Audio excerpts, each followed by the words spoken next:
time for me to break up with them. I hope this is not how ultimate.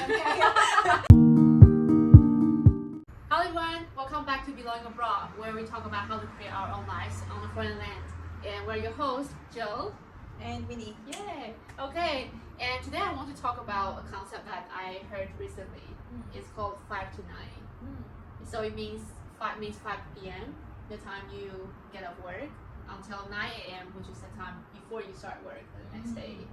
And mostly people will use this time to invest in their personal project, to develop other interests, or just to start a business, so they can kind of have their own life outside work. Yeah, and I think I love this concept, but I feel for me the problem is I don't have enough energy to utilize in my 5 to 9, and even I actually don't know what I should do with it. Yeah. I haven't heard of this concept before. I thought it was 5 p.m. to 9 p.m. Do you have more? But actually, from what you described to me, it sounds like having your own identity outside of your regular 9 to 5, which is our regular job. That's true. But also, I think being very exhausted after work is something very common, because I used to feel that way before, when I put a lot of energy into doing my full-time job, because that's where it gave me a sense of financial security. It gives me a sense of value in my self-worth, because I do feel like that's the most obvious way to measure my worth in terms of productivity or like career-wise. So with that sense of, I thought it's gonna give me the sense of satisfaction, of fulfillment, when I put like all my energy in there. But actually, after doing that for a while, and even with the progress that I have with my job, I didn't feel entirely satisfied with what was going on in my life. For once, I was always kind of depleted after a work day, and after I get off work, I just got so tired, so I just wanted to be on autopilot all the time. Same. So yeah, I don't feel like I was present in my life at all. And even when I was like with people, I was so like out of it. My mind was like so out of energy to do anything, but even to socialize. So yeah, like after sometimes I realized that it's not the healthiest way for me to approach my regular full-time job.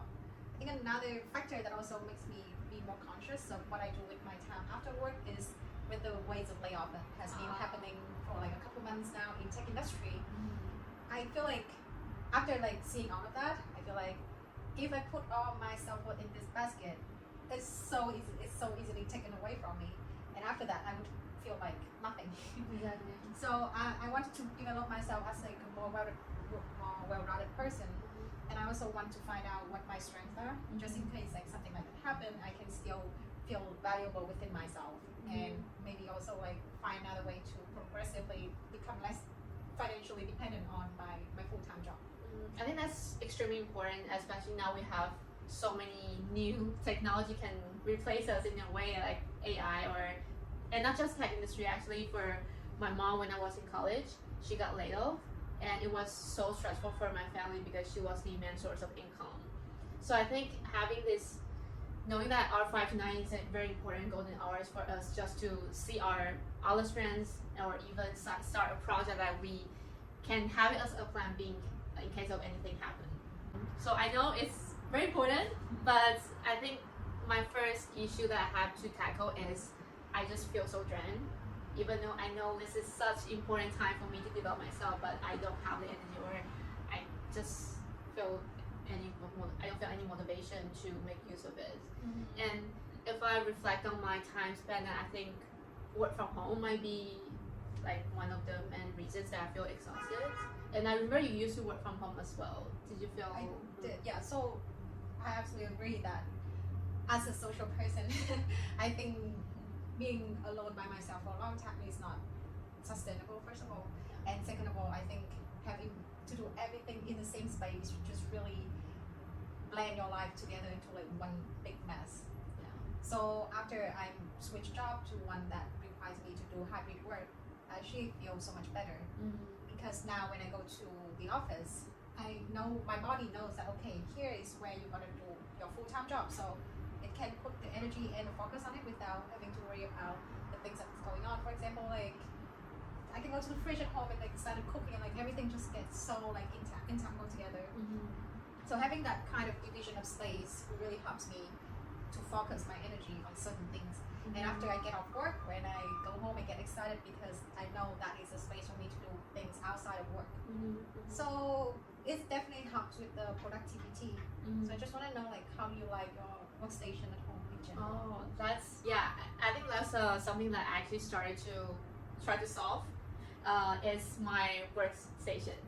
It used to be horrible. I had a very shitty chair. You can't sit in for more than 20 minutes, and it was I had a very horrible desk. I didn't have a monitor, so I didn't know. I thought I was being cheap. I just felt Being sustainable. sustainable. Yes, I thought like okay, yeah, I can work. I have laptop. It should be fine. But then I realized I couldn't even sit in my desk for more than 1 hour. So not to mention feel productive. So I started to I got a new chair and I got a monitor. I got a laptop rack, which I realized that how much helpful it is to my productivity. And I think because my work from home situation isn't something that I can change, right? It's like fully remote job. So I think maybe I can go to a coffee shop or even library to just have a change of environment, make me feel okay. Outside of my home is where I work, and when I come back home, it will be the time for me to rest or do something else, nothing to do with my job. So yeah, I think that's a good idea. I think it's also helpful because you are doing more like in a creative line of work. So having that kind of change of environment maybe can spark something that you would not like having to be in the same confined space every single day. Yeah, that's very true. And but also, so let's say now I have the energy to do to spend time with my 5 to 9, but still I don't think I have a list that I can work on in my 5 to 9. What do you do? So maybe work on is a little bit much because to me, having an identity outside of work is just not about being extra productivity outside of it. Extra productive.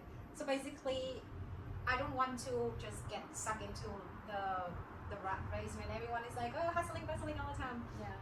So I identified 3 major things in my aspects in my life that I really want to invest more time in, and I cannot do that within my regular 9 to 5. So I would say I want to prioritize my health. I want to prioritize my passion projects or hobbies, and I also want to prioritize the community that I like because they're all like things that I value the most right now. So in terms of working in general, no, not working in much. Working on yourself is also working. Yes. So let me think of where to start. I guess like in terms of working towards my side project, let's do that first. I think it's important to identify those so that I can put them in my calendar. Because allocating time meaning that it creates a routine for your body to me. So my body would know what to expect next on that day, so that it would kind of keep the energy to keep doing the task until the end of the day. So for example, I would say before when I didn't have this kind of time allocation, whenever people invite me out, I would just say yes to anything and to anyone, to do anything, and being there didn't make me feel any better because I would always be exhausted. I'd be like, I don't even want to be here, but my body's like, okay, I cannot afford any energy to be present here anymore. So that helps with being more selective and feeling more present in the moment. So, and in terms of like project-wise in general, I have a lot of things that I want to keep more persistent in. For example, like creating content. So this podcast, having some kind of partners or people that can keep me accountable is extremely helpful. So let's say I have you here that keep me accountable, that I need to meet deadline, or like all the audience who's gonna watch it. So I know that by this day I need to create content, and that gives me this sense of responsibility. Or I want to write more. I want to write more consistently and produce something more than just like for myself. So I volunteer in those organizations. They always have a deadline for me every month. So I need to follow that. So that keeps me to write more consciously and consistently about like actually meaningful and useful topics for people, which is also my goal. And in terms of learning, I also like to learn new things. So I would like to create my own curriculum. I would have like schedules so that I can keep track of the progress that I have in that learning subjects. So all of that I think having a clear sense of what I want to do at the beginning really helps. And taking care of my body, my health is another one that I care a lot about, because as I'm aging, I realize that without this body, I would not be able to function at all, and all my worries, anxiety just shoot up through the roof, and that's not the place I want to be. So self-care is important, which I didn't keep myself doing it for a while, but now with this bleach hair, for example, I need like a 5 billion steps routine to take care of it and retain this color. So even though it sounds like a hustle, but at the same time, I have this quiet time for myself. To while doing it, I can also listen to music, podcasts, or just do some reflection about the things that are going on in my life. Because quiet time is a time that I can unwind and process stuff. I think cooking as well is like another way that put nutrition into my body. So I have been cooking more consistently. I do that on the weekday, and by doing that, I feel more confident, more secure in taking care of my body, and knowing that okay, I can give you the energy, the supplements or like whatever that you need in order to function and to do. I think from what I heard, you raised some very good points. For example, when I first learned about 5 to 9, I was thinking, oh, I have to be extra more productive. I have to like do this, do that. But you mentioned that you actually use the time to take care of yourself, to cook for yourself, to take care of yourself. I think that's something I actually didn't think about, because it's not a time. 5 to 9 is a time for us to make use for like anything we want. Yeah, so I think that's something I have to put into my schedule.